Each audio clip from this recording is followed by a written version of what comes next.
दोनों आयतें पूरी आयत नहीं है, आयतों का टुकड़ा है।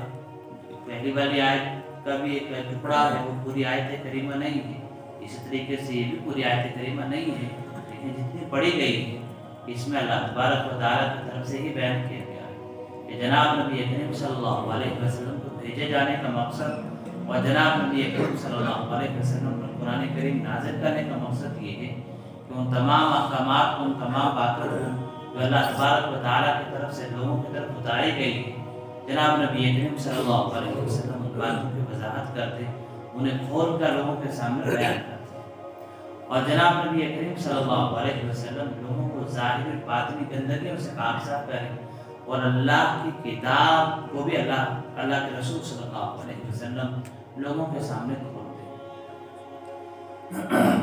अल्लाह के नबी सल्लल्लाहु अलैहि वसल्लम के ज़माने में सहाबाए किराम ने कुरान करीम के अल्फाज के साथ साथ कुरान करीम के मानी भी सीखे।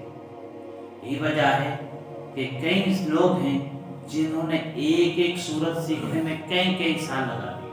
हज़रत अब्दुल्लाह इब्न उमर रज़ियल्लाहु तआला अन्हु ने सूरह बकरा सीखने में 8 साल लगा दिए। और वजह उसकी ये है कि सहाबाए किराम अल्फाज के साथ साथ कुरान के मानी को भी सीखते थे। उसका मतलब क्या है, उसकी तशरीह क्या है, उसकी तफसीर क्या है, जनाब नबी करीम सल्लल्लाहु अलैहि वसल्लम से सहाबाए किराम ये भी सीखते थे। तो जिसकी वजह से एक एक सूरत सीखने में सहाबाए किराम को बहुत अच्छा खासा वक्त लग जाता था। जनाब नबी करीम सल्लल्लाहु अलैहि वसल्लम जब तक दुनिया में तशरीफ़ फरमा थे तो सहाबाए किराम को किसी आयत की तफसीर या किसी आयत को समझना होता तो जनाब नबी करीम सल्लल्लाहु अलैहि वसल्लम की खिदमत में हाजिर हो जाते और जनाब नबी करीम सल्लल्लाहु अलैहि वसल्लम से वो आयत सीख लेते, वो आयत समझ लेते और कोई सवाल होता तो तसल्ली बख्श जवाब जनाब नबी करीम सल्लल्लाहु अलैहि वसल्लम की तरफ से सहाबाए किराम को मिल जाता, जिसकी वजह से कुरान करीम की आयत करीमा की जो है वजाहत हो जाती। लेकिन जब इस दुनिया से जनाब नबी करीम सल्लल्लाहु अलैहि वसल्लम तशरीफ़ ले गए तो उसके बाद में फिर ज़रूरत थी कि इनमें तफसीर को क्या महफूज किया जाता और इनमें तफसीर लोगों के सामने आता, इसलिए कि हर आदमी के बस का तो नहीं है कि भाई कुरान करीम की आयत करीमा है तो उसको समझ सके।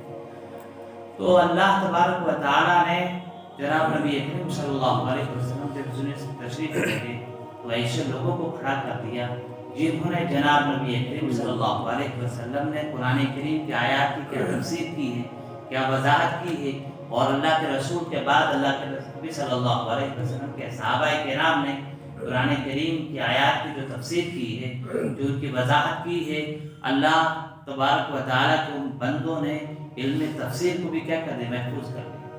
तो जिस तरह से इसमें कोई शक व शुबा की गुंजाइश नहीं है कि कुरान करीम के अल्फाज सारे के सारे अल्लाह तबारक व तआला की तरफ से क्या महफूज किए गए।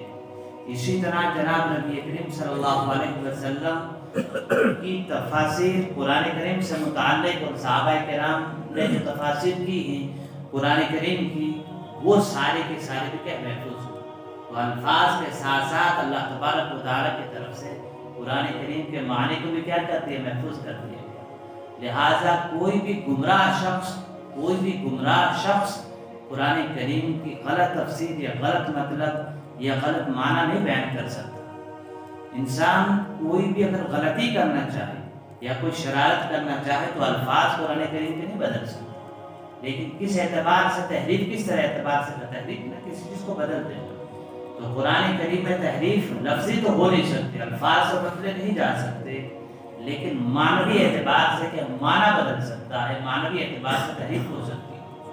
और यही वजह है कि जैसे अल्लाह तबारक व तआला का इरशाद है, युरीदून अन युत्फिऊ नूरल्लाहि बिअफ़वाहिहिम, ये लोग अल्लाह के नूर को अपने मुंह से बुझाना चाहते हैं, अपने मुंह से बुझाना चाहते हैं। अब अल्लाह का नूर जो है वो चिराग नहीं है कि जिसको फूंक मार दिया जाए उसको क्या करते हैं, बुझा दिया जाए। उसको बुझाने का मतलब ये है कि कुरान करीम के अल्फाज को तो ये लोग बदल नहीं सकते, लेकिन कुरान करीम के मानी को क्या बदल सकता है।